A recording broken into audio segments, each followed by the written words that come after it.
அதான் இந்த குறிப்பிட்ட போல அவர் விஜய் ரூபானி முன்னாள் முதலமைச்சர் பயணம் செய்தது உறுதிப்படுத்தப்பட்டதாகவே தெரிவிக்கப்பட்டிருக்கின்றது. தற்பொழுது அவருடைய நிலை என்ன என்பது தற்பொழுது கேள்விக்குறிதான். அங்கு இருக்கக்கூடிய அந்த தற்பொழுது அந்த சிதறல்கள் விமானத்தினுடைய அந்த விமானம் எரிந்து வெடித்து எரிந்து காரணமாக அந்த விமானத்தினுடைய சிதறல்கள், அது மட்டுமல்லாமல் விமானத்தில் இருந்த பயணிகளுடைய அந்த உடல் சிதறல்கள் இவை அனைத்துமே தற்பொழுது மெல்ல மெல்ல அசுரப்படுத்தப்பட்டுக் கொண்டிருப்பதாக தெரிவிக்கப்படுகிறது. நாம் விமானத்திற்கு உள்ளே இருந்தவர்களை பற்றி பேசியிருக்கின்றோம். அது மட்டுமல்லாமல் அங்கு இருக்கக்கூடிய காவல்துறை அதிகாரிகள் கூறிய தகவலின்படி அங்கு வந்து அந்த மருத்துவர்களுடைய விடுதியில் இது விபத்துக்குள்ளானதாக ஒரு தகவலானது தெரிவிக்கப்பட்டிருக்கின்றது. அந்த கட்டிடம், அந்த கட்டிடத்தில் கட்டிடத்தில் இருந்தவர்களுக்கு ஏதாவது ஆபத்து இருந்ததா என்பது தொடர்பாக பார்க்க வேண்டும்.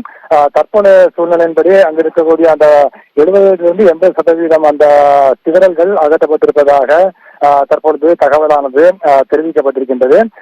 சில உறுதிப்படுத்தப்பட்ட தகவல்களை ஏர் இந்தியா விமான நிறுவனமும் தற்பொழுது வெளியிட்டிருக்கின்றார்கள். அதன்படி அவர்கள் கொடுக்கப்பட்ட தகவலின்படி 242 பயணிகள் இருந்ததை அவர்கள் உறுதிப்படுத்தியிருக்கின்றார்கள். அது மட்டுமல்லாமல் அதில் 169 பேர் இந்தியர்கள் இருந்ததாக அவர்கள் தகவலை தெரிவித்திருக்கின்றார்கள்.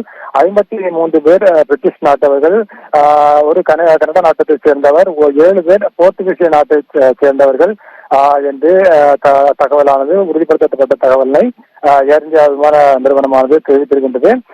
அது மட்டுமல்லாமல் காயமடைந்தவர்கள் அருகிலுள்ள மருத்துவமனைகளுக்கு கொண்டு செல்லப்பட்டிருப்பதாகவும் தகவலானது தெரிவிக்கப்பட்டிருக்கின்றது. இங்கிலாந்து அரசு தரப்பிலும் தகவலானது வெளியிடப்பட்டிருக்கின்றது.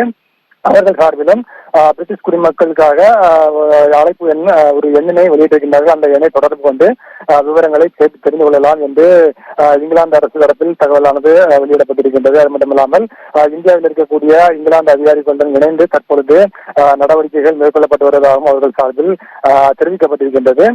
நான் பார்த்தது போல அந்த காட்சிகள் ஒரு சோகமான ஒரு பரிதாபகரமான ஒரு காட்சியாகவே இருக்கின்றது. கிட்டத்தட்ட என்னிடம் இருக்கக்கூடிய தகவல் விவரங்களின்படி கிட்டத்தட்ட ஒரு 15 ஆண்டுகளுக்கு பிறகு இந்தியாவில் இது போன்ற ஒரு மிகப்பெரிய ஒரு அதிக எண்ணிக்கையிலான உயிரிழப்புகள் ஏற்படுத்தியிருக்கக்கூடிய ஒரு விமான விபத்து நடந்திருப்பதாகத்தான் தகவலானது இருக்கின்றது. ஏனென்றால் 2010ஆம் ஆண்டு ஏர் இந்தியா எக்ஸ்பிரஸ் விமானம் 812 அது வந்து துபாயிலிருந்து வந்த விமானம் மங்களூர் சர்வதேச விமான நிலையத்தில் விபத்துக்குள்ளாயிருக்கின்றது. இந்த விபத்தில் 158 பேர் உயிரிழந்திருக்கின்றார்கள். இது வந்து 2010ஆம் ஆண்டு நிகழ்ந்ததாக புள்ளி விவரங்கள் தெரிவிக்கின்றன. அதன் அடிப்படையில் பார்க்கும் பொழுது கிட்டத்தட்ட 15 வருடங்களுக்கு பிறகு தற்பொழுது இந்தியாவில் இப்படி ஒரு கோர விபத்து விமான விபத்து நடந்திருக்கிறது என்று பார்க்க வேண்டும். 2020ஆம் ஆண்டு விமான விபத்து நடந்திருக்கின்றது. அதுவும் ஏர் இந்தியா எக்ஸ்பிரஸ் விமானம் தான்.